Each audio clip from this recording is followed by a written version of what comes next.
तो आज ops gynaec का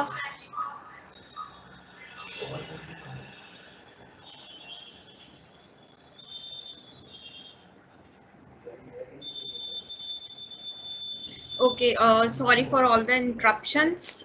आज हमें स्टार्ट कर रहे हैं ऑप्स गायनिक का वेरी इंपॉर्टेंट टॉपिक, और यहाँ से भी मोस्टली क्वेश्चंस डायरेक्टली आते हैं। वो है मेंस्ट्रुअल साइकिल, जो आज हम डील करेंगे। एक टॉपिक हम पढ़ेंगे ईडीडी के बारे में। ईडीडी से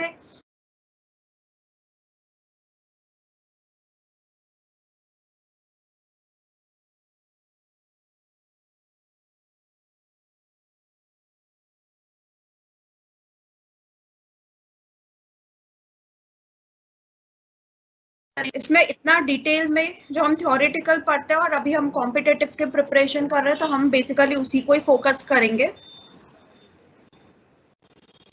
मेंस्ट्रुअल साइकिल आप सबको पता है, जो साइक्लिक चेंजेस होता है हमारे यूट्रस के अंदर, और जिसकी वजह से यूटेराइन ब्लीडिंग होती है या फिर वेजाइनल ब्लीडिंग होती है फीमेल्स के अंदर after they reach their puberty. जब उनका प्यूबर्टी रीच हो जाता है, प्यूबर्टी गेन हो जाता है या अचीव हो जाता है, उसके बाद में बेसिकली डेफिनेशन कोई आपसे नहीं पूछेगा कि मेंस्ट्रुअल साइकिल की डेफिनेशन क्या है।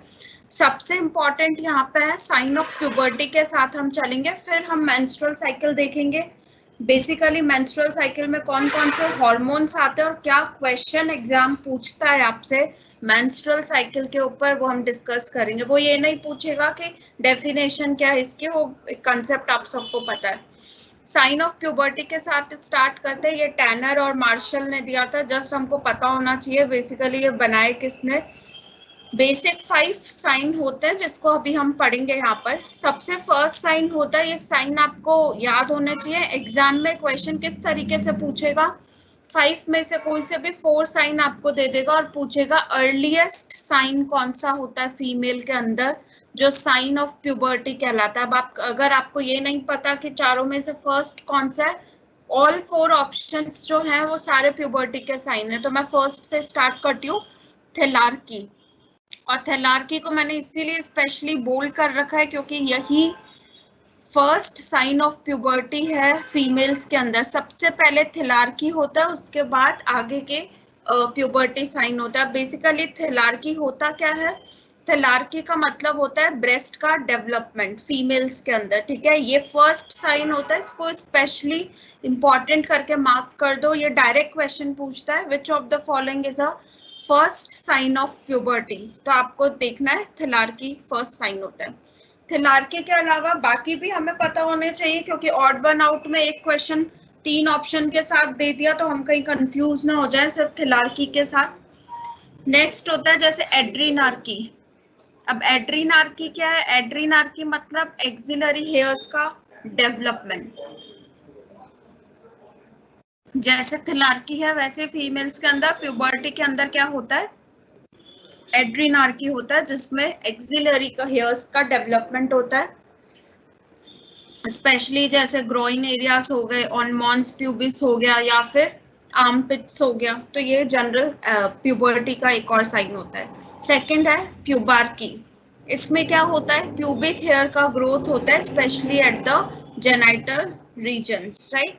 अच्छा, अब एड्रीनार्की और प्यूबार्की में आप सोचोगे कि ये दोनों सेम है। बेसिक डिफरेंस इसमें क्या है, प्यूबार्की का मतलब प्यूबिक एरिया के अंदर, ठीक है, जहां हम जेनाइटल या फिर मैं मॉन्स प्यूबिस बोलूं, वहां पे जो हेयर ग्रोथ करते हैं, ठीक है। एड्रीनार्की की हम बात करें, जो एक्सिलरी हेयर्स होते हैं, ठीक है, मेल के अंदर भी होते हैं, जैसे माउस्टैचेस आती है, बियर्ड आती है, वैसे फीमेल्स के अंदर क्या होगा, जैसे आर्मपिट्स हेयर ग्रोथ्स होंगी, ठीक है, ये प्रेजेंट होता है। साथ में हाइट इंक्रीज करती है फीमेल की, ठीक है। इन सब के पीछे हार्मोन का एक्शन है। हार्मोन कैसे एक्ट करते हैं वो आगे की हम स्लाइड्स के अंदर देखेंगे। फिर होता है मिनार्की।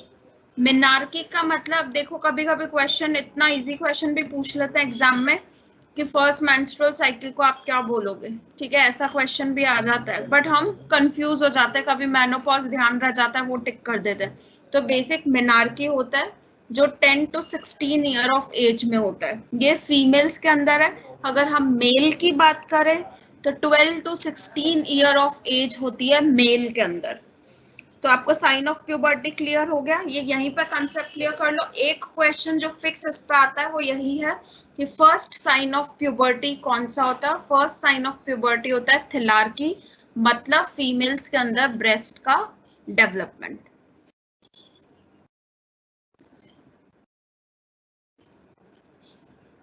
अब नेक्स्ट टॉपिक पे हम जाते हैं। अब हम स्टार्ट करते हैं मेंस्ट्रुअल साइकिल के साथ। होप आपने ये कंसेप्ट इसका लिख भी लिया होगा।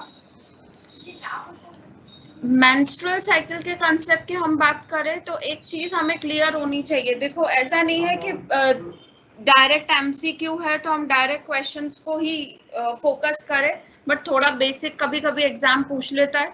वो आपसे क्या पूछेगा, फॉर एग्जांपल कौन सा एक्सिस काम करता है पूरी मेंस्ट्रुअल साइकिल के अंदर। अब ऑप्शन दे दिए 4, जैसे बेसिकली होता है हाइपोथैलेमस पिट्यूटरी ओवरी एक्सिस। और ये समझना बहुत जरूरी है क्योंकि मेंस्ट्रुअल साइकिल से हर एग्जाम में एक ना एक क्वेश्चन आता ही आता है डेफिनेटली। ठीक है, अब क्यों यहाँ पे हाइपोथैलेमस बोला, क्योंकि हाइपोथैलेमस कुछ हार्मोन्स को रिलीज करता है। वो हार्मोन हमारी पिट्यूटरी ग्लैंड पे जाके एक्ट करता है। पिट्यूटरी के 2 पार्ट्स है, एंटीरियर पिट्यूटरी होती है और पोस्टीरियर पिट्यूटरी होती है। वहां से फिर कुछ हार्मोन्स निकलता है जो हमारी ओवरी पे जाके, हमारे यूट्रस पे जाके एक्ट करता है और फिर हमें मंथली चेंजेस जो होते हैं, मंथली साइक्लिक चेंजेस, या नॉर्मल लैंग्वेज में मैं बोलूं कि जो ब्लीडिंग होती है फीमेल्स के अंदर वो इनिशिएट होती है। तो अब क्वेश्चन क्या आ सकता है कि ऐसा कौन सा एक्सेस है जो नॉर्मली फीमेल्स के अंदर मेंस्ट्रुअल साइकिल के अकॉर्डिंगली वर्क करता है या मंथली साइकिल के अंदर एक्ट करता है। अब आपको अगर ऑप्शन नहीं पता या बोलेगा वो आपको हाइपोथैलेमस पिट्यूटरी ओवरी एक्सिस। दूसरा ऑप्शन वो आपको दे देगा हाइपरथायरॉइड पिट्यूटरी ओवरी एक्सिस। ऐसे 4 ऑप्शन दे देगा और आप at the end of the exam confuse हो जाओगे कि ऑप्शन एक्चुअली क्या था। तो ये ध्यान रखना जरूरी है। जो एक्सेस होता है, एक्सेस मींस एक दूसरे के बीच में जंक्शन। अकेली ओवरी कुछ नहीं कर सकती, अकेला यूट्रस भी कुछ नहीं कर सकता मेंस्ट्रुअल साइकिल के लिए। ठीक है, इनको एक्शन, इनको कमांड कहाँ से मिलता है, हाइपोथैलेमस से। और वो क्या रिलीज करता है, एक छोटी सी पिक्चर यहाँ पे बता देती हूँ, आगे और डिटेल में देखेंगे। हाइपोथैलेमस क्या करता है, गोनाडोट्रोपिन रिलीज हार्मोन को रिलीज करता है, GnRH, गोनाडोट्रोपिन रिलीजिंग हार्मोन को वो क्या करता है, रिलीज करता है। अब वो जैसे रिलीज होता है वो ये हार्मोन कहाँ पे जाके एक्ट करता है, 2 चीजें होती है, एक जगह से हार्मोन का रिलीज होना, दूसरी जगह उसका जाकर एक्ट करना। एक्ट कहाँ पे करता है वो, हमारी एंटीरियर पिट्यूटरी पे। पोस्टीरियर पिट्यूटरी मत बोल देना, वहां पे ऑक्सीटोसिन और ADH का रोल है, सिर्फ एंटीरियर पिट्यूटरी अभी ध्यान रखो। अब एंटीरियर पिट्यूटरी बहुत सारे हार्मोन्स रिलीज करती है, जैसे FSH हो गया, LH हो गया, ACTH, GH, MSH और प्रोलैक्टिन हार्मोन्स, और इन सभी का रोल होता है हमारी प्यूबर्टी लाइफ के अंदर। तो बेसिक एक्सेस को यहाँ पे हाईलाइट कर दो। अगर फुल फॉर्म पूछ ले तो directly hypothalamus pituitary ovary axis को आपको टिक करना है। मैंने इस स्लाइड्स के अंदर बेसिक वही कंटेंट लिया है जो एग्जाम में पूछा जाता है। हमें डिटेल भी हम पढ़ सकते हैं, साथ में डिटेल के साथ ये मेन टॉपिक भी फोकस करेंगे। अब देखो क्वेश्चन पूछ सकता है, what is the term for normal menstrual cycle. अब नॉर्मल मेंस्ट्रुअल साइकिल को क्या बोलते हैं, अब ये भी समझना जरूरी है। उसको हम यूमेनोरिया बोलते हैं। ठीक है, ऑप्शन देगा 4, यूमेनोरिया, डिस्मेनोरिया, एमेनोरिया या मेट्रोरेजिया। तो हमें वो पता होना चाहिए। और फिर क्या होता है, हम ये छोटे कंसेप्ट भूल जाते हैं और एग्जाम होने के बाद लगता है कि वो ये तो बहुत इजी सा क्वेश्चन था। ठीक है, तो एक नॉर्मल मेंस्ट्रुअल साइकिल को जो टर्म डिनोट की जाती है उसको बोलते हैं यूमेनोरिया। ठीक है, इसको याद करने का, मेनोरिया मींस मेंस्ट्रुअल साइकिल, तुमको मेंस्ट्रुअल साइकिल आ रही है मींस फीमेल को यूमेनोरिया। ठीक है, अब क्या हो सकता है, ऐसी बहुत सारी कंडीशंस हैं जहां पर एक नॉर्मल फीमेल अपनी प्यूबर्टी लाइफ के अंदर उसमें ये साइक्लिक चेंज होंगे और वो मंथली ब्लीड करेगी। ठीक है, बट कुछ ऐसी कंडीशन होती है जिसके अंदर प्रोसेस पूरा हो रहा है, हाइपोथैलेमस अपना काम कर रहा है, वो गोनाडोट्रोपिन रिलीजिंग हार्मोन को रिलीज कर रहा है, ये हार्मोन सीधा एंटीरियर पिट्यूटरी के पास जा रहा है, एंटीरियर पिट्यूटरी जाकर FSH, LH रिलीज कर रही है, बेसिकली FSH रिलीज कर रही है जो जाके ओवरी के ऊपर काम करेगा। ठीक है, सब कुछ हो रहा है, ब्लड भी फॉर्म हो रहा है। ठीक है, जो यूट्राइन ब्लीडिंग होती है वो सब हो रहा है, बट किसी वजह से वो ब्लड बाहर नहीं आ पा रहा, वेजाइना के थ्रू वो बाहर नहीं आ पा रहा, उस टर्म को हम बोलते हैं क्रिप्टोमेनोरिया। मतलब प्रोसेस पूरी हो रही है बट वो वेजाइनल ब्लीडिंग क्या होती है, वेजाइना के अंदर, यूट्रस के अंदर ही वो क्या है, स्टोर्ड है। अब ऐसा किस कंडीशन में हो सकता है, जैसे वेजाइनल एट्रेसिया होता है और वेजाइनल एजेनेसिस होता है, मतलब लैक ऑफ डेवलपमेंट, डेवलपमेंट ही नहीं हुआ। अभी रिप्रोडक्टिव ऑर्गन हम पढ़ेंगे, उसमें देखेंगे यूट्रस का डेवलपमेंट कैसे होता है। एग्जाम में एक क्वेश्चन वापस से आपको बता रही हूँ, क्वेश्चन पूछेगा यूट्रस का डेवलपमेंट कौन सी डक्ट से होता है, 4 ऑप्शन देंगे आपको, सीधा मुलेरियन डक्ट के ऊपर टिक करना है, मुलेरियन डक्ट ही है। अगर वहीं पे प्रॉब्लम हो गया, मुलेरियन डक्ट के डिवीजन में वहीं प्रॉब्लम हो गया, तो बहुत सारी uterus related abnormality, vagina related abnormality, cervix related abnormality आपको देखने को मिलेगी।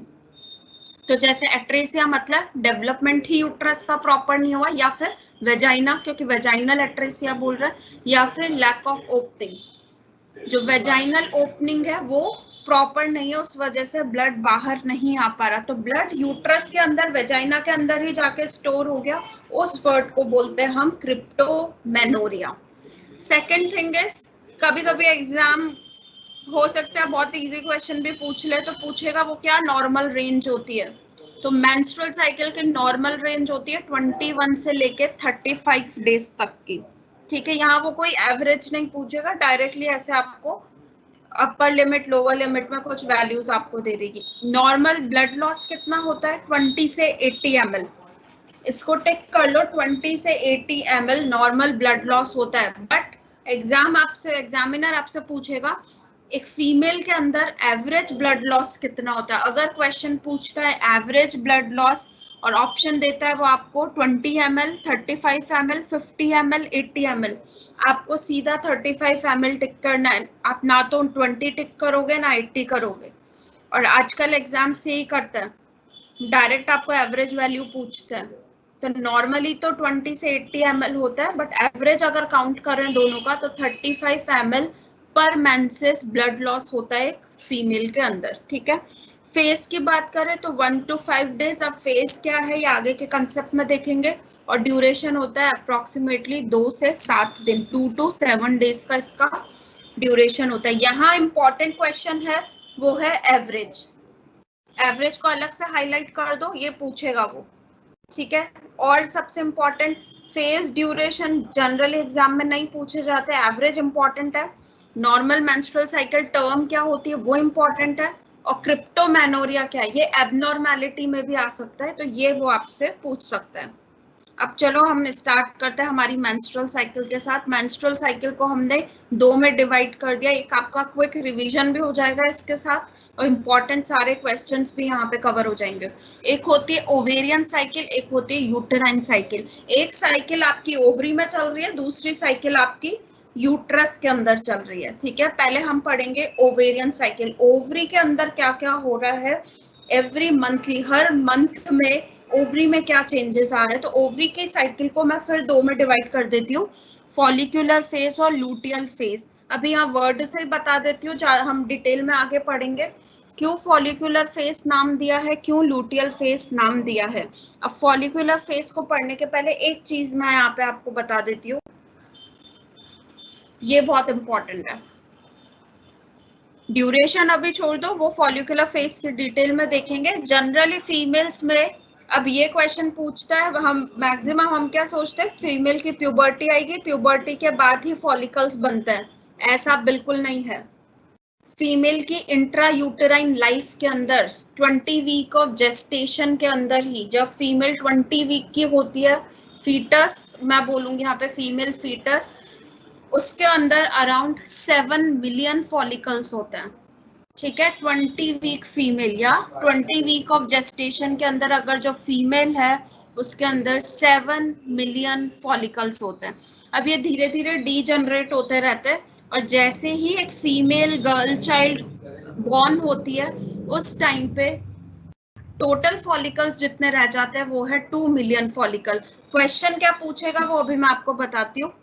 वो आपसे ये नहीं पूछेगा कि एट बर्थ कितने हैं, मे भी पूछ भी सकता है, बट हमें पता होना चाहिए क्वेश्चन आपसे पूछेगा कि इंट्रा यूट्राइन लाइफ में कितने मिलियन फॉलिकल्स होते हैं, एक ये क्वेश्चन आ सकता है, ठीक है। या फिर क्वेश्चन ये भी पूछ सकता है कि कौन से वीक, ठीक है, आपको ऑप्शन देगा 15 वीक, 20 वीक, 25 वीक। तो आपको पता होना चाहिए कि 20 वीक फीमेल के अंदर इतना मिलियन फॉलिकल होता है। 20 वीक के बाद वो धीरे धीरे डीजनरेट होता है। एक नॉर्मल जब हम टर्म प्रेगनेंसी की बात करते हैं 38 से 40 वीक की अगर हम बात करें तो उस वीक तक जैसे ही बच्चा बर्थ होता है, मींस फीमेल का बर्थ होता है, तो कितने फॉलिकल्स रह जाता है, 2 मिलियन फॉलिकल्स, बाकी का डीजनरेट हो गया, ठीक है। और प्यूबर्टी आने तक, फीमेल की प्यूबर्टी आने तक मतलब 10 to 16 ईयर ऑफ एज तक उसके फॉलिकल्स टोटल 4 लाख ही रह जाते हैं।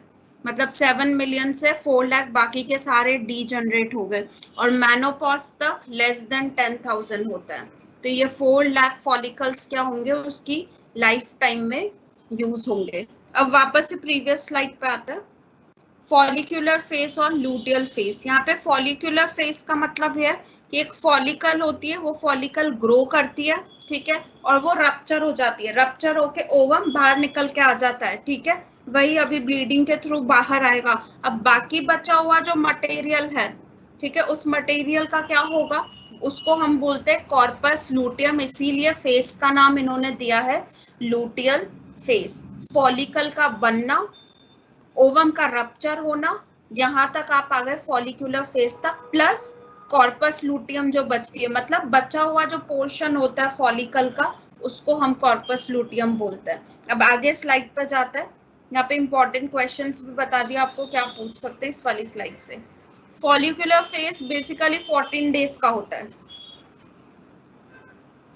अब यहाँ से स्टार्ट करते हैं कि ये कैसे एक्ट करता है। अभी मैंने आपको हाइपोथैलेमस पिट्यूटरी ओवेरियन एक्सिस के बारे में बताया, अब ये काम कैसे करती है, ठीक है।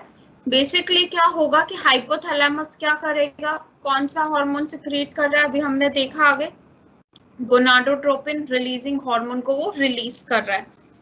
ये हार्मोन किसके पास जा रहा है, ये जा रहा है एंटीरियर पिट्यूटरी के पास, ठीक है।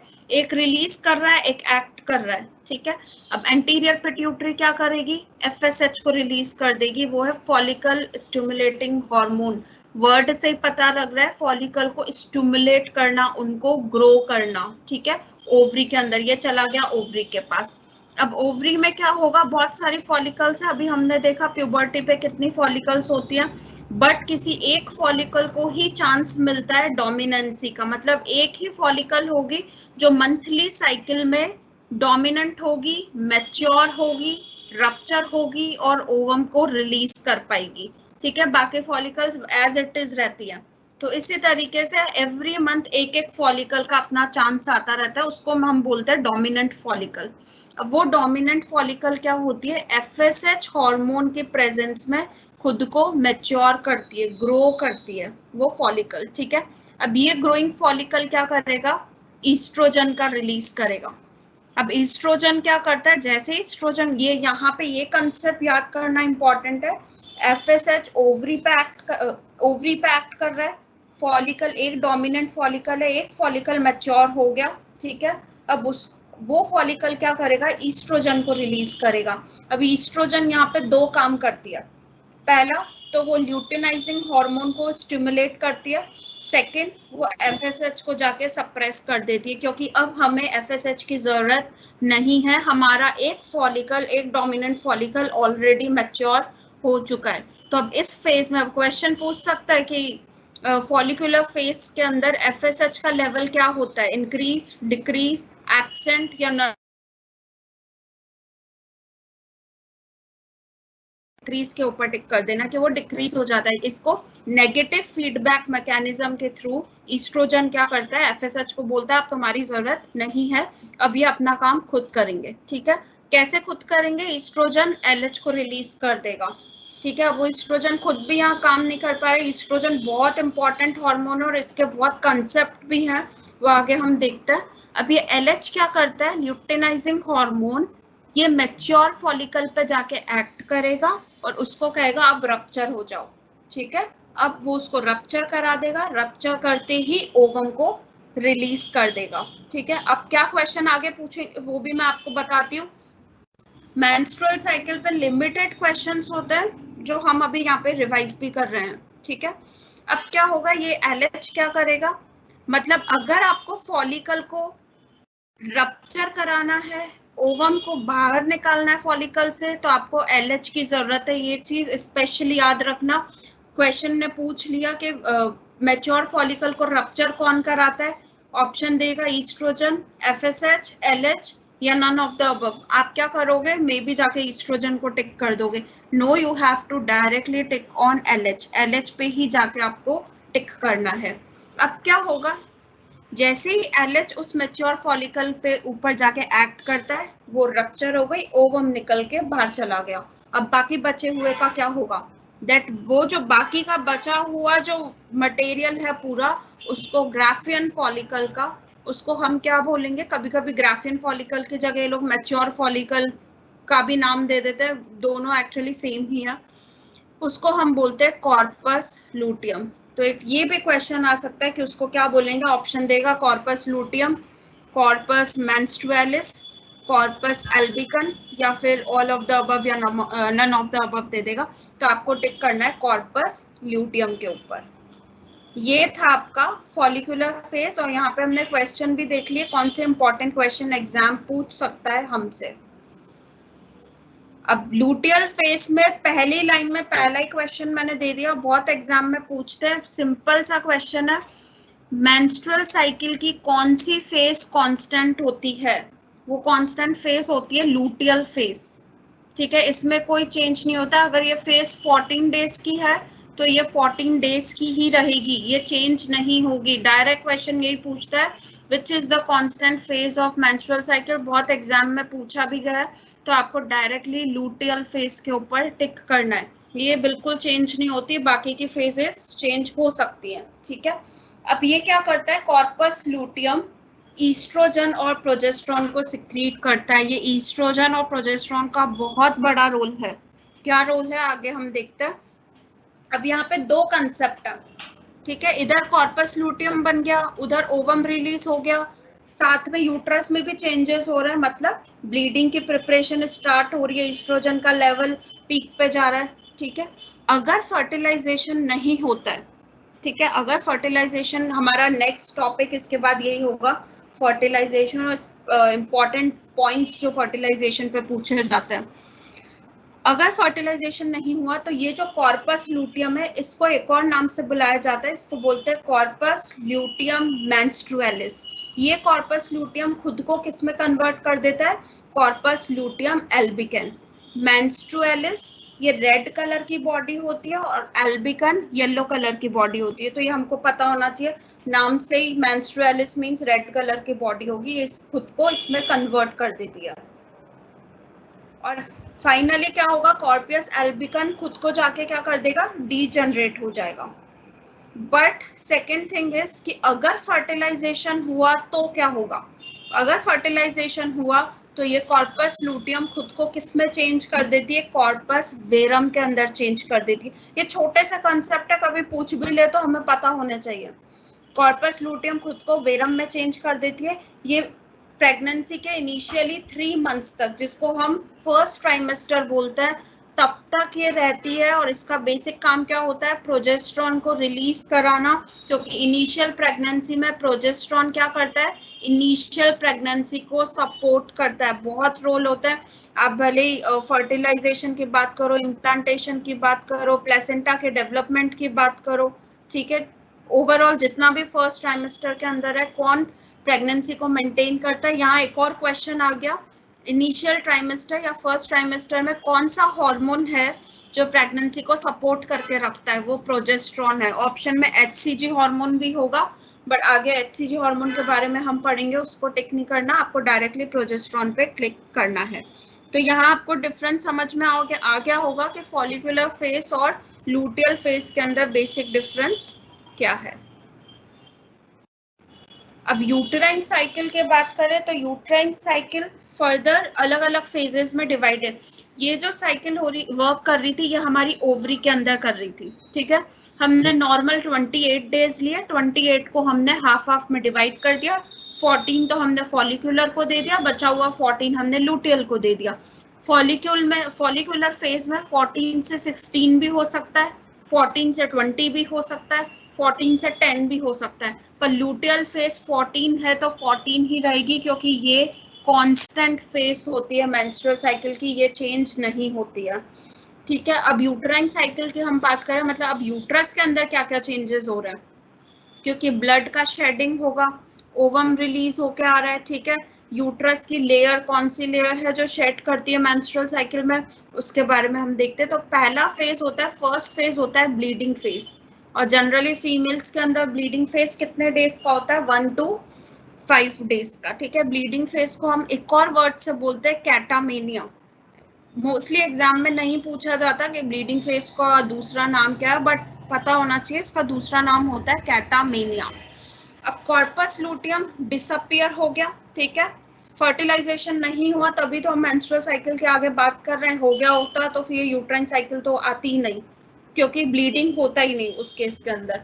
अब फर्टिलाइजेशन नहीं हुआ, कॉर्पस लूटियम धीरे धीरे डिसअपियर हो रहा है, डीजनरेट हो रहा है, और क्या होगा, ईस्ट्रोजन और प्रोजेस्टेरॉन का लेवल भी धीरे धीरे क्या होगा, डिक्रीज होना स्टार्ट हो जाएगा, और साथ में वैसोकॉन्स्ट्रिक्शन भी होगा।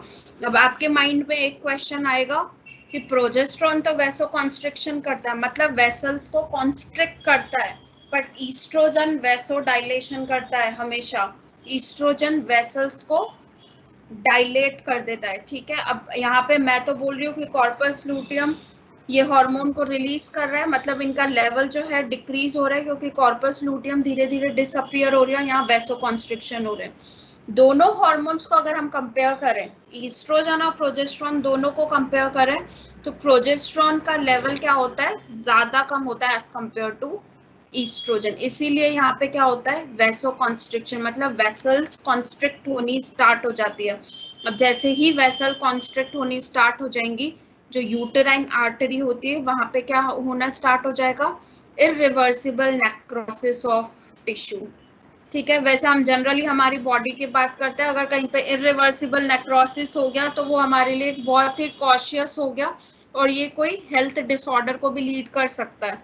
बट फीमेल के अंदर एवरी मंथ ये इरिवर्सिबल नेक्रोसिस होता है टिश्यूज का, और ये नॉर्मल होता है नॉर्मल साइकिल के लिए।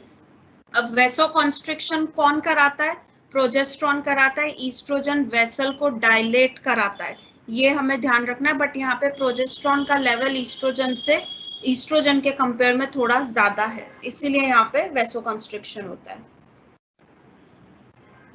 अब जैसे ही हिमेटोमेट्रा होता है, अब हिमेटोमेट्रा क्या है, आपकी यूट्रस के अंदर ब्लड कलेक्ट होना स्टार्ट हो गया, उसको हम बोलते हैं haematometra, when the blood start getting collected into your uterus. अब क्या होगा, ये सेंसेशन जाएगा किसके पास, हाइपोथैलेमस के पास, कि क्या होना स्टार्ट हो गया, ब्लड का कलेक्शन स्टार्ट हो गया, अब हमको वेजाइनल ब्लीडिंग स्टार्ट करानी है। ठीक है, ये सेंसेशन किसके पास गया, हाइपोथैलेमस के बाद। अब ये हाइपोथैलेमस क्या करेगा, पोस्टीरियर पिट्यूटरी पे अपने सेंसेशन भेजेगा, और पोस्टीरियर पिट्यूटरी से आपको पता है कौन से हार्मोन रिलीज होता है, एक बेसिक हार्मोन है जिसको हम बोलते हैं ऑक्सीटोसिन, और ये ऑक्सीटोसिन हार्मोन क्या करता है, will be released and hence blood will come out of the uterus. Oxytocin क्या कराता है, कॉन्ट्रैक्शंस कराता है। लेबर के अंदर भी हम पढ़ते हैं, सेकेंड स्टेज ऑफ लेबर आप लोगों ने पढ़ी भी होगी, कि कॉन्ट्रैक्शन कराएगा तभी तो बच्चा बाहर आएगा, प्लस मिल्क इजेक्शन का जो कंसेप्ट होता है वो भी किस पे काम करता है, ऑक्सीटोसिन के ऊपर काम करता है। ठीक है, तो ऑक्सीटोसिन क्या करेगा, पोस्टीरियर पिट्यूटरी क्या करेगा, ऑक्सीटोसिन रिलीज करेगा, और ऑक्सीटोसिन रिलीज की वजह से क्या होगा, ब्लड यूट्रस के थ्रू, यूट्रस से वेजाइना के थ्रू मंथली साइकिल के फॉर्म में बाहर आएगा। तो ये बहुत इंपॉर्टेंट है, ये हमें समझ में आना चाहिए। अब इम्पॉर्टेंट कंसेप्ट यहाँ पे क्या है कि नॉर्मल एंडोमेट्रियम की थिकनेस कितनी होती है, होनी चाहिए। ठीक है, ये आपसे पूछ सकता है, तो normal 5 to 6 mm thickness endometrium की होती है, इसको हाईलाइट कर लो। और जैसे ही एंड ऑफ ब्लीडिंग आता है, मतलब ये जो ब्लीडिंग फेज की हमने बात करी, या ये जो लूटियल फेज की हमने बात करी जहाँ पे ब्लीडिंग हो रही है, वहां पे एट द लास्ट थिकनेस वापस 1 mm बचती है।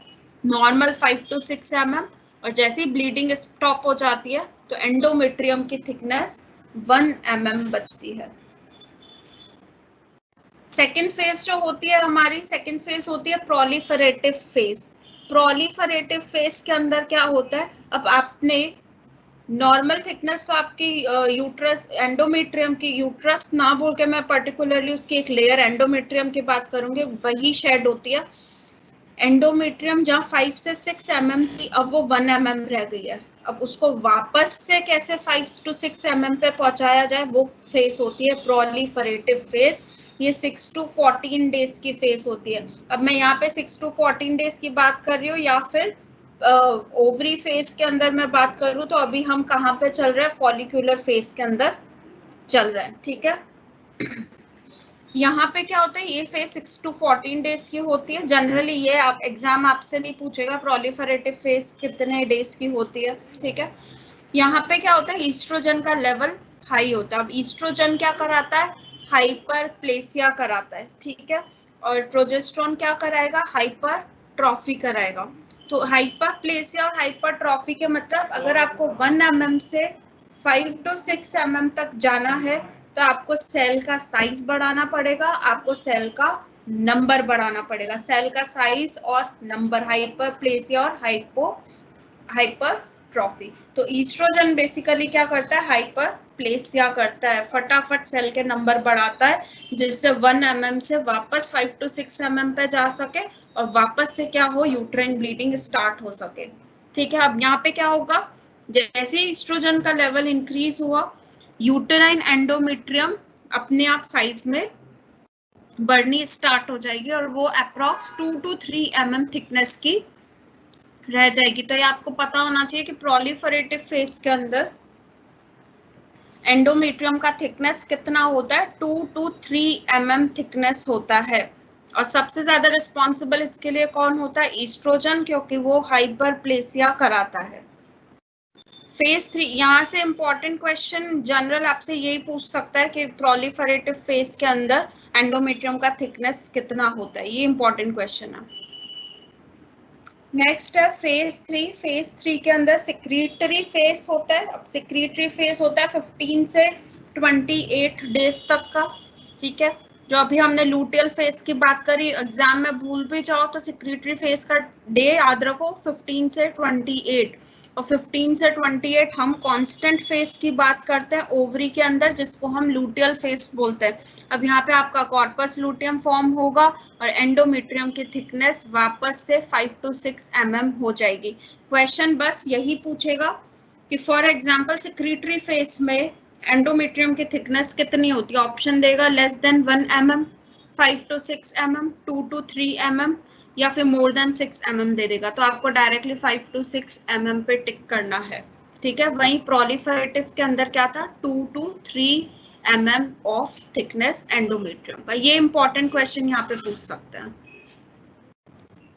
ये था टोटल मेंस्ट्रुअल साइकिल के बारे में।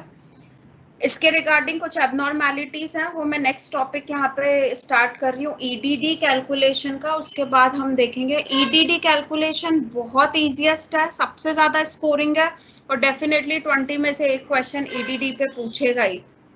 ईडीडी का मतलब होता है एक्सपेक्टेड डेट ऑफ डिलीवरी, ठीक है। अब इसमें एक चांस होता है, पहली चीज मैं आपको बताऊंगी क्योंकि अब जो थोड़े कॉम्पिटिटिव एग्जाम्स आ रहे हैं उसमें थोड़ा सा क्या ट्विस्ट भी हो जाता है, पर हम हमारे कंसेप्ट को भी हमें थोड़ा सा रिफॉर्म करना होता है। अगर फीमेल को उसका एलएमपी पता है, एलएमपी क्या होता है, अब एग्जाम पूछ लेगा आपसे what is the full form of LMP, कभी कभी नॉर्मल नॉलेज क्वेश्चन में ही पूछ लिया उसने, तो लास्ट मेंस्ट्रुअल पीरियड। एक्चुअली ये नहीं होता, first day of last menstrual period. ये फर्स्ट डे आपको बिल्कुल नहीं भूलना, मोस्ट ऑफ स्टूडेंट इसको गायब कर देते हैं, वो एलएमपी का फुल फॉर्म याद रखते हैं, ठीक है। फर्स्ट डे, जैसे किसी फीमेल को 16 जनवरी को उसका फर्स्ट ब्लीडिंग स्टार्ट हुआ, 16 को हुआ, 17 को हुआ, 18 को हुआ, 19 और 20 तक उसका साइकिल चला, और आपने पूछा कि आपका एलएमपी क्या है, तो वो आपको बोलेगी 15 जनवरी मेरा एलएमपी है। इससे हम क्या करेंगे, एक्सपेक्टेड डेट ऑफ डिलीवरी को कैलकुलेट करेंगे। अब पहले ये देखते हैं, फिर दूसरी चीज देखेंगे, अगर फीमेल को अपना एलएमपी नहीं पता कि उसके लास्ट पीरियड्स आए कब थे, उसको वही नहीं पता, तो हम कैसे कैलकुलेट करेंगे, ये भी बहुत इंपॉर्टेंट है। ईडीडी के साथ जाता है। अच्छा, यहाँ ये पूछ सकता है कौन साइंटिस्ट थे, कौन सा रूल अप्लाई करते हैं ईडीडी में, तो सिंपल सी बात है, नीगल्स रूल को हम अप्लाई करते क्या है, हमने फीमेल से पूछा कि आपका first day of last menstrual cycle कितना है, कुछ नहीं करना, बहुत सारी बुक्स में कहीं पे माइनस है कहीं पे प्लस है, तुमको कुछ नहीं करना, बस 7 डेज 9 मंथ ऐड कर दो, सीधा सीधा जाके 7 डेज कहाँ पे ऐड करना है, एग्जाम्पल दिया है यहाँ पर, फॉर एग्जाम्पल 14 फरवरी 2018 एक फीमेल की LMP थी। अब करना क्या है, मैम बोले कि 7 डेज 9 मंथ को ऐड कर दो, तो 7 डेज कहाँ पे ऐड करना है, 14 में जाके ऐड करना है, तो 7 + 14 कितना हुआ, 21 डेज होगा।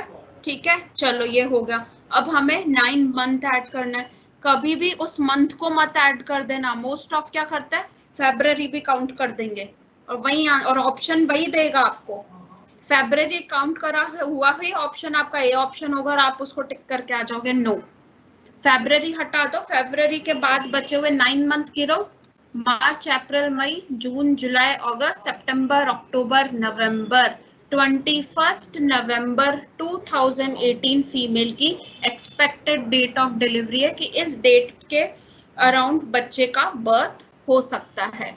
ठीक है, पर अब क्वेश्चन है, अब क्वेश्चन यहाँ पे थोड़ा सा ट्विस्ट करेगा, हमारे लिए समझना जरूरी है, क्योंकि आपके एग्जाम्स में क्या है, डायरेक्ट क्वेश्चन के साथ ये थोड़ा सा चेंज कर देते हैं, इतना डिफिकल्ट नहीं। अब क्वेश्चन बोल रहा है कि एक फीमेल की मेंस्ट्रुअल लास्ट मेंस्ट्रुअल साइकिल था 14 फेब 2018।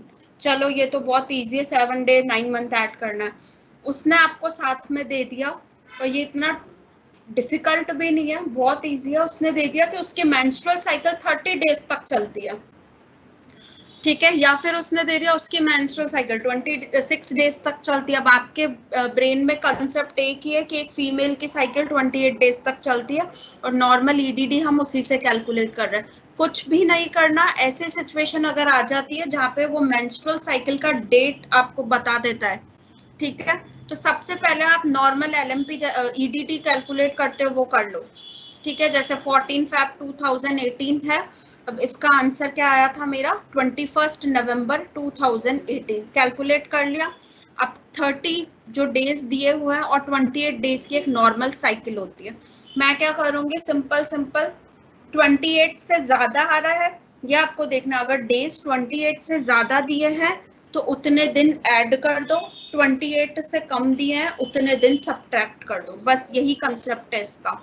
और ये क्वेश्चन आते हैं आजकल ऐसे एग्जाम्स के अंदर, वो डायरेक्ट ईडीडी आपसे नहीं पूछेगा, आपको सीधा सीधा क्या करना है, 30 में से 28 माइनस किया, 28 क्यों माइनस करा, क्योंकि वो नॉर्मल एवरेज लेके चलते हैं हम, एक फीमेल में 28 डेज की साइकिल तो होनी चाहिए, वो एक एवरेज साइकिल है। ठीक है, बचा कितना, 30 - 28 2 डेज। अब मैं क्या करूंगी, 21 तो मेरा आया ही था आंसर, 21 में 2 ऐड कर दूंगी, आंसर कितना आया, 23 नवंबर 2018 फीमेल की एक्सपेक्टेड डेट ऑफ डिलीवरी होगी। सीधा सीधा क्वेश्चन है, कुछ कॉम्प्लिकेशन नहीं है, याद क्या रखना है, 28 से ज्यादा है तो प्लस, 28 से कम है तो माइनस कर देना। वही क्वेश्चन पूछता है 26 डेज, 28 में से 26 डेज माइनस कर दो, बचा कितना, 2 डेज। अब करना क्या है, 14 डेज में 7 ऐड किया, 21 डेज आया, 21 में से 2 माइनस कर दो, 21 हटा 20 हटा, बचा कितना, 19, तो 19 नवंबर 2018 उसकी एक्सपेक्टेड डेट ऑफ डिलीवरी हो गई। ये कंसेप्ट बहुत इंपॉर्टेंट है, और इसके पीछे कोई इतना बड़ा मैथ्स नहीं है, 28 से ज्यादा जाओगे तो प्लस कर दो, 28 से कम है तो सब्ट्रैक्ट कर दो। और ऐसे क्वेश्चंस हम फर्दर आगे की जो क्लासेस होंगी उसके अंदर हम कुछ क्वेश्चन सॉल्व भी करेंगे, जिससे कि आपका स्पीड भी इंक्रीज हो जाए। अब क्वेश्चन है कि अगर फीमेल अपनी LMP भूल गई, उसको पता ही नहीं कि उसका लास्ट मेंस्ट्रुअल साइकिल कब आया था, उसको एग्जैक्टली डेट ही नहीं पता, तो ऐसे सिचुएशन में आप क्या करोगे, क्वेश्चन ये पूछ सकता है कि if female forget her menstrual cycle then how will you calculate the EDD। या किस पर्टिकुलर साइन के थ्रू आप ईडीडी कैलकुलेट करोगे, वो ऑप्शन देगा क्विकनिंग, लाइटनिंग, और 2 ऑप्शन तुम खुद से ऐड कर दो, कोई साइन ऐड कर दो, चैडविक ऐड कर दो, ठीक है, ओसिएंडर ऐड कर दो, ठीक है। सिंपल सा कंसेप्ट है क्विकनिंग। हम फीमेल, क्विकनिंग क्या होता है, फर्स्ट फीटल मूवमेंट। और क्विकनिंग कौन फील करता है, ना तो डॉक्टर फील करेगा ना उसका हस्बैंड फील कर सकता है, वो मदर खुद ही फील करती है क्विकनिंग साइन, ठीक है। बच्चा जब फर्स्ट टाइम मूव कर रहा है वो साइन होता है क्विकनिंग साइन, ठीक है। प्राइमी ग्रेविडा, ये हमने डेमो क्लास के अंदर पढ़ा था, प्राइमी ग्रेविडा, मल्टी ग्रेविडा क्या होता है। प्राइमी ग्रेविडा के अंदर क्विकनिंग 18 वीक्स में होती है और मल्टी ग्रेविडा में 16 वीक। तो अब फीमेल आपके पास आई, आपने उसको नहीं पता उसका एलएमपी कितना है, आपको सिंपल उसको ये बोलना है कि जब अगर वो आपके पास एंटीनेटल विजिट पे आती है तो उसने बोल दिया हाँ उसने फील किया वो फर्स्ट मूवमेंट बच्चे का, मतलब उसके 18 वीक कंप्लीट हो गए। यहाँ पे एवरेज 40 वीक्स लेंगे हम, सिंपल सा कंसेप्ट है, 40 में से 18 वीक्स को सब्ट्रैक्ट कर देंगे। अब उस दिन से बचे हुए आगे के वीक्स हम एस्टिमेटेड कैलकुलेट कर लेंगे। वही मल्टी ग्रेविडा, मल्टी ग्रेविडा के अंदर हम क्या करते हैं, 16 वीक को क्विकनिंग यूज करता है। अब यहाँ आपका एक क्वेश्चन सॉल्व हो गया। ये पॉइंट मैंने यहाँ पे ऐड इसलिए करा क्योंकि एग्जाम आपको पूछेगा क्विकनिंग कौन से वीक में होती है और ऑप्शन देगा 16 वीक, 18 वीक, 12 वीक, 14 वीक, ठीक है, प्राइमी ग्रेविडा के अंदर। तो आपको डायरेक्टली जाके 18 वीक पे टिक करना है, ठीक है। और मल्टी अगर पूछता है तो 16 वीक को आपको टिक करना है। तो ये एक नया कंसेप्ट है।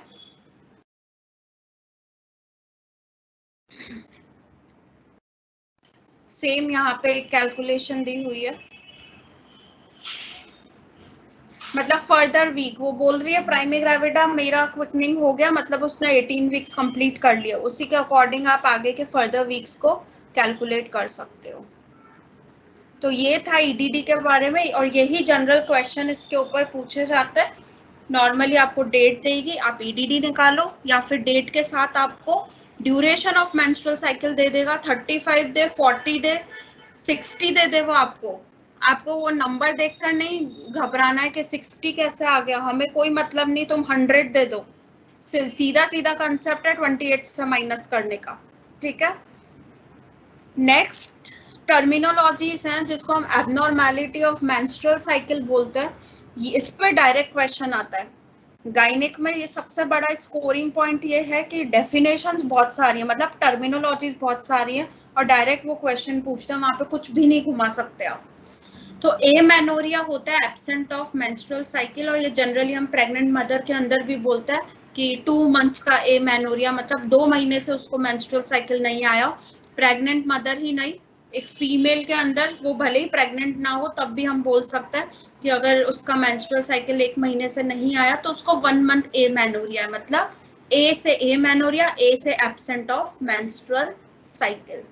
फिर डिसमेनोरिया, अभी क्लियर, ये बहुत इजी से टर्म से, आगे जाके कंफ्यूज हो जाते हैं जब एग्जाम में 4 ऑप्शन आते हैं, सबसे बड़ी प्रॉब्लम ही वही है, आता सबको सब है पर 4 ऑप्शन जब आता है ना सामने तो हमको लगता है अरे इसका आंसर तो ये। डिसमेनोरिया मतलब आपने एक वर्ड सुना होगा डिस्कम्फर्ट, मतलब किसी भी चीज आपको कंफर्टेबल नहीं है, आपको परेशानी हो रही है, फीमेल को भी होती है मेंस्ट्रुअल साइकिल में, उसको बोलते हैं डिसमेनोरिया, मतलब पेनफुल मेंस्ट्रुअल क्रैम्प। उसकी जो मेंस्ट्रुअल साइकिल आ रही है उसमें उसको बहुत सिवियर पेन होता है। सेकेंड इज ओलिगोमेनोरिया, ये इंपॉर्टेंट है, और एक होता है पॉलीमेनोरिया। ओलिगोमेनोरिया का मतलब क्या होता है, यहाँ पे एक डिफरेंस इन दोनों के बीच में कि ओलिगो इरेगुलर होता है और पॉली रेगुलर होता है, ठीक है। ओलिगोमेनोरिया में क्या होता है, आपने ये वर्ड सुने होंगे बहुत जगह, ओलिगो जैसे ओलिगोरिया, पॉलीयूरिया, ठीक है। और हम आगे एमनियोटिक फ्लूइड के अंदर भी ये टर्म्स पढ़ते हैं। तो बेसिकली हम जब पॉली होता है तो हम कहते हैं ज्यादा है, ओलिगो है तो कम है। अब यहीं गड़बड़ कर दोगे तुम, ठीक है, पॉली जहाँ पे पूछेगा वहां ओलिगो का आंसर टिक कर दोगे क्योंकि ब्रेन में कंसेप्ट ही वही फिट है, चेंज यहाँ पर है। ओलिगोमेनोरिया में क्या होता है, मेंस्ट्रुअल साइकिल एक तो इरेगुलर होती है, प्लस साइकिल का ड्यूरेशन 35 डेज से ज्यादा होता है, ठीक है। मतलब उसको हो सकता है फीमेल को 40 दिन, मतलब एक 40 डेज के अंदर एक साइकिल आएगी, फिर अगले 40 डेज में एक साइकिल आएगी, 40 डे की साइकिल उसकी चलती है और इनफ्रिक्वेंट होती है। 40 डेज आई मतलब 40 डेज के अंदर आई, नेक्स्ट 40 डेज में नहीं आई, ये भी हो सकता है, इसलिए इसको इरेगुलर बोलते हैं। और 35 डेज से ज्यादा होता है, 35 मोर देन 35 डेज को हाईलाइट कर देना स्पेशली, ये बहुत इंपॉर्टेंट है, ठीक है। अब पॉलीमेनोरिया, पॉलीमेनोरिया में क्या होता है, रेगुलर होता है, मेंस्ट्रुअल साइकिल रेगुलरली आपके आएगी जो भी डेज है, बट यहाँ पे जो साइकिल होती है वो 21 डेज से कम की होती है, ठीक है। लेस देन 21 डेज मतलब जैसे हर 18 दिन में आ रही है, हर 19 डेज में आ रही है, हर 20 डेज के अंदर आ रही है। और मेंसेस भी फ्रिक्वेंट आता है, जैसे हमें कोई फीमेल आपने देखा होगा बोलेगी मेरे तो हर 21 डेज में पीरियड्स आ जाते हैं, या हर 16 डेज में पीरियड्स आ जाते हैं, ठीक है। वो बहुत खुश भी होती है, बट उसको पता नहीं है, उसको हम पॉलीमेनोरिया कहते हैं, क्योंकि आपकी ड्यूरेशन 21 डेज से कम है। तो ये बहुत इंपॉर्टेंट टर्म्स है, यहाँ कंफ्यूज नहीं होने का ओलिगो और पॉली के अंदर। नेक्स्ट टर्म है मेट्रोरेजिया। अब मैंने आज तक इतने स्टूडेंट्स देखे, सब यहाँ कंफ्यूज हो जाता है, यहाँ तक तो समझ में आ गया, बट ये मेट्रोरेजिया मैम कैसे याद करें, ठीक है। मेट्रो आपने सुनी होगी, मेट्रो, मेट्रो क्या करती है, मेट्रो में बैठ के जाते हो एक जगह से दूसरी जगह। अब ऐसा तो नहीं एक यहाँ बैठे और वहां जाके रुक गए, बीच बीच में बहुत सारे स्टेशन होता है, एक स्टेशन पे रुकी फिर दूसरे स्टेशन पे रुकी, यही मेट्रो का काम है। और क्या होता है, स्पीड से चलती है, ना तो इतनी स्पीड से आपकी कार चलेगी, ना इतनी स्पीड से आपकी स्कूटी चलेगी, वो स्पीड से चलती है। बस ये कंसेप्ट ब्रेन में फिट कर लो, मेट्रोरेजिया क्लियर हो जाएगा। कैसे, bleeding occurs between periods, periods के बीच बीच में ब्लीडिंग होगी, मतलब मेट्रो की तरह बीच बीच में रुक रुक के ब्लीडिंग स्टार्ट हो जाएगा। ऐसी बहुत फीमेल्स होंगे, आपने देखा होगा, मेरे 5 दिन पहले ही तो पीरियड्स ओवर हुए, मुझे वापस ब्लीडिंग स्टार्ट हो गया, ठीक है। और फ्लो भी क्या होता है, यूजुअली हाई होता है, ठीक है। ये मैंने कंसेप्ट मेट्रो का या मेट्रोरेजिया के साथ जाके फिक्स किया है, अभी आप कंसेप्ट नहीं भूलोगे, मतलब बीच बीच में मेंसेस का आना, पीरियड्स का आना, और फ्लो एकदम हाई होता है, ठीक है। अभी नॉर्मल फ्लो जो हमने पढ़ा था 20 से 80 ml, क्वेश्चन पूछता है एवरेज कितना फ्लो है, 35 ml, ठीक है। वो मैंने रिवाइज कर दिया, यहाँ पे एग्जाम में वो क्वेश्चन डेफिनेटली आएगा, इंपॉर्टेंट है। नेक्स्ट है हाइपोमेनोरेजिया। अब हाइपोमेनोरेजिया क्या होता है, हाइपो का मतलब कम, हाइपर का मतलब ज्यादा, यहाँ पे बात कर रहा है हाइपोमेनोरेजिया की। यहाँ पे इसका मीनिंग होता है regular menstrual cycle, menstrual cycle regular है, ठीक है, जितने डेज की चल रही है उतने डेज पे ही आ रही है, पर जो अमाउंट होता है वो कम हो जाता है। जब भी ये वर्ड हाइपर हाइपो आते हैं, हम हमेशा अमाउंट की बात करते, कितना, 5 ml, 10 ml, ठीक है, 20 ml। तो यहाँ हाइपोमेनोरेजिया में क्या होता है, एवरेज वैल्यू कितनी ली थी, अगर आपको पता हो प्रीवियस स्लाइड में मैंने बताई 20 से 80 ml, तो यहाँ पे 20 ml से कम अगर किसी का मेंस्ट्रुअल ब्लड फ्लो होता है तो हम उसको हाइपोमेनोरेजिया कहते हैं, ठीक है। और less than 2 days blood flow, किसी के 2 दिन का ही पीरियड्स आता है, ठीक है, और ब्लड फ्लो भी क्या होता है 20 ml से कम होता है, उसको हम बोलते हैं हाइपोमेनोरेजिया। अब मेनोरेजिया खुद क्या होता है, मेनोरेजिया में बेसिकली क्या होता है, रेगुलर एपिसोड होता है ब्लीडिंग के, बट अमाउंट ज्यादा होता है। हाइपोमेनोरेजिया में भी नॉर्मल है, मेनोरेजिया में भी नॉर्मल है। एबनॉर्मेलिटी कहाँ पे आ रही थी, ओलिगो और पॉली के अंदर, ठीक है, प्लस मेट्रोरेजिया में भी थी, बट मेट्रोरेजिया में एक ही कंसेप्ट काम करता है, बीच बीच में पीरियड्स आना, बिटवीन द पीरियड्स आपके ब्लीडिंग होता रहता है, ठीक है। अब मेनोरेजिया में क्या है, साइकिल नॉर्मल आएगी, ठीक है, जितने डेज का रिपीटेशन हो रहा है उतने ही डेज का रिपीटेशन होगा, बट जो आपका अमाउंट होगा, जो ब्लीडिंग का अमाउंट होगा वो क्या होगा, मोर देन 80 ml होगा, ठीक है। एग्जाम्पल मेनोरेजिया की जगह वो आपको हाइपर मेनोरेजिया लिख के दे देगा, तो कंफ्यूज मत होना, ये तो मैम ने बताया ही नहीं था। हाइपो बोलो, हाइपर बोलो, अमाउंट की बात कर रहे हैं, हाइपो मतलब 20 से कम, हाइपर मतलब 80 से ज्यादा, क्योंकि एवरेज जो हमने वैल्यू ली थी वो क्या ली थी, 20 से 80 ml ली थी। और डेज भी कितने होते हैं, मोर देन 6 days, 6 दिन से ज्यादा, 7 हो सकता है, 8 भी हो सकता है, उसको हम बोलते हैं मेनोरेजिया। ये था आपका basic concept abnormality of menstrual cycle के अंदर। अभी तक हमने मेंस्ट्रुअल साइकिल के बारे में पढ़ा।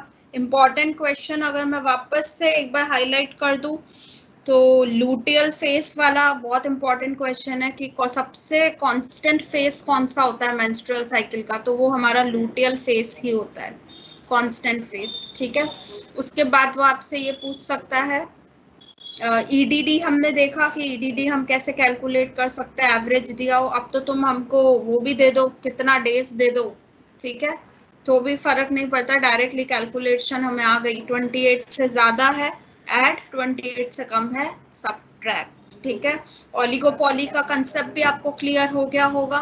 ठीक है, ओलिगो वैसे कंसेप्ट जो ब्रेन में फिट है उसको उल्टा कर देना यहाँ पे। ठीक है, यहाँ 35 से ज्यादा और 21 से कम पॉली के अंदर। ठीक है, मोस्टली कौन सा क्वेश्चन आता है इन एबनॉर्मैलिटीज में, वो है डिस्मेनोरिया। ठीक है, ये सारे टर्म्स तो हैं बट रिपीटेड क्वेश्चन में आता है डिस्मेनोरिया, जिसको हम पेनफुल मेंस्ट्रुअल साइकिल बोलते हैं। ठीक है, एक और वर्ड टर्म है यहाँ पे एलएच सर्ज। ठीक है, एलएच सर्ज को भी आप इम्पोर्टेंट, आजकल ये क्वेश्चन बहुत एग्जाम्स में आ रहा है। नॉर्मल एलएच सर्ज कितना होता है, इसका नॉर्मल आवर हम 24 आवर लिखते हैं, एग्जाम बोलेगा बुक्स के अंदर लिखा है 12 से 24 आवर होता है बिफोर द ओव्यूलेशन, क्योंकि एलएच का लेवल पीक चाहिए हमको। अभी हमने यहाँ पे मेंस्ट्रुअल साइकिल के अंदर देखा था, मैं एक बार और आपको ये चीज इधर दिखा देती हूँ। ये देखो यहाँ पे हमने देखा था एलएच क्या करता है, ईस्ट्रोजन प्रोजेस्टेरॉन को डिक्रीज कर देता है। इसका डिक्रीज होना जरूरी है मेंस्ट्रुअल साइकिल के लिए। बेसिकली क्या होता है यहाँ पे एलएच सर्ज, नॉर्मल आपको ऐसे पूछो तो 12 से 24 आवर ठीक है। ठीक है, ये पीक वैल्यू होती है ल्यूटेनाइजिंग हार्मोन जब पीक लेवल पे होता है। ठीक है, before ovulation 24 hour, option exam में देगा 12 आवर, 24 आवर, 6 आवर, 48 आवर। ठीक है, एलएच सर्ज जैसे ही क्वेश्चन में देखो सीधा 24 आवर पे टिक कर देना। और ये आजकल मैक्सिमम एग्जाम्स के हर एग्जाम में ये क्वेश्चन रिपीट हो रहा है कि एलएच सर्ज होता क्या है, होता क्या इन द सेंस वो टाइम के बारे में पूछता है, तो 24 आवर्स। इसके साथ एक और वर्ड यहाँ पे मैं इसमें ऐड करूंगी, बाकी के स्लाइड्स के अंदर भी मैं उसको ऐड करूंगी कि मिशेलमर्स पेन होता है। ठीक है, कि ओव्यूलेशन के टाइम पे जो पेन होता है फीमेल को, उस पेन को क्या कहते हैं, ये क्वेश्चन भी आजकल एग्जाम्स में बहुत रिपीटेडली पूछा जा रहा है, तो that is called as mittelschmerz pain. ठीक है, तो वो एक इम्पॉर्टेंट क्वेश्चन यहाँ पे आता है। तो मेंस्ट्रुअल साइकिल इम्पॉर्टेंट भी है और स्कोरिंग भी है, ईडीडी इम्पॉर्टेंट भी, लिख लो एक क्वेश्चन तो आएगा ही आएगा यहाँ से। और ईडीडी पे तो डायरेक्ट एक क्वेश्चन आता है, वो कहीं भी नहीं घुमा सकता आपको। ठीक है, क्विकनिंग ऐड करने का पर्पस ये था कि यहाँ पे हमें याद हो गया कि प्राइमी में क्विकनिंग कितना है, क्विकनिंग भी बहुत इंपॉर्टेंट क्वेश्चन है। 18 week primi gravida, 16 week multi gravida के अंदर। अब नेक्स्ट जो चीज है वो है कि वुमेन बॉडी टेम्परेचर, या आपने फैमिली प्लानिंग एक टॉपिक पढ़ते हो उसके अंदर भी हम देखते हैं कि फीमेल कैसे पता कर सकती है कि उसका ओव्यूलेशन स्टार्ट हो गया, तो हम वहाँ पे एक टेम्परेचर बेसल बॉडी टेम्परेचर की बात करते हैं। ठीक है, बेसिकली उसको हम क्या बोलते हैं कि वुमेन्स बॉडी टेम्परेचर चेंज होता है मेंस्ट्रुअल साइकिल पे, specially during the time of ovulation के टाइम पे। ठीक है, वैसे वो बेसल बॉडी टेम्परेचर भी है कैलकुलेट करना, बट ऑप्शन आपको 4 ऑप्शन दे देगा, कौन से मेथड से देते हैं देखते हैं। म्यूकस मेथड हो गया, बाकी के 3 आप आपके अकॉर्डिंग ऐड कर लो क्योंकि हमारा आंसर तो म्यूकस है। ठीक है, हम म्यूकस मेथड के थ्रू देखते हैं। ठीक है, जो डिस्चार्ज होता है उसकी कंसिस्टेंसी को भी हम एसेस करते कि वो कितना थिक कंसिस्टेंसी का है। ठीक है, आपका ऑप्शन क्या टिक करना है, डायरेक्टली म्यूकस मेथड। अगर ये दूसरे नाम से ऑल्टरनेट नेम से भी पूछा जा सकता है, इसका ऑल्टरनेट नेम है बिलिंगसन मेथड। ठीक है, क्वेश्चन पूछेगा फीमेल ओव्यूलेशन में खुद का टेम्परेचर जो असेस करती है वो मेथड क्या होता है, तो आप एक बोल सकते हो कि म्यूकस मेथड हो सकता है या फिर बिलिंगसन मेथड होता है। तो नॉर्मली टेम्परेचर कितना राइज करता है, 0.1 degree centigrade to 0.5 degree centigrade normal body temperature से उसका इंक्रीज हो जाता है और वो एस्टिमेट करती है कि हाँ मेरा ओव्यूलेशन जो है स्टार्ट हो चुका है, मतलब मेरे वो जो 14 डेज हैं, कौन से 14 डेज, फॉलिक्यूलर वाले 14 डेज वो मेरे कंप्लीट हो चुके हैं, मेरी फॉलिकल बन चुकी है, अब वो रप्चर होगी और अब लूटियल फेज स्टार्ट होगा। तो ये बेसिक कंसेप्ट था आज का मेंस्ट्रुअल साइकिल के ऊपर, उसकी एबनॉर्मेलिटीज के ऊपर और ईडीडी के ऊपर। नेक्स्ट जो टॉपिक है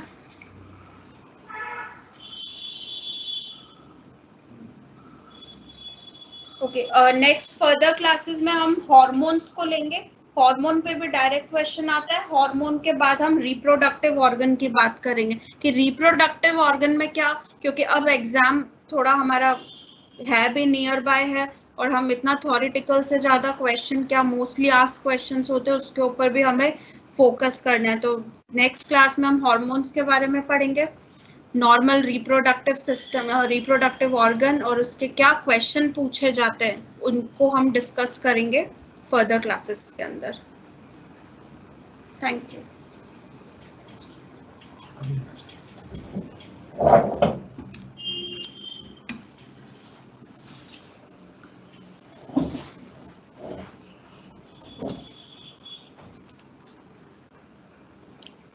So as rightly mentioned, we will be ending this event, and then after next time we will be joining again.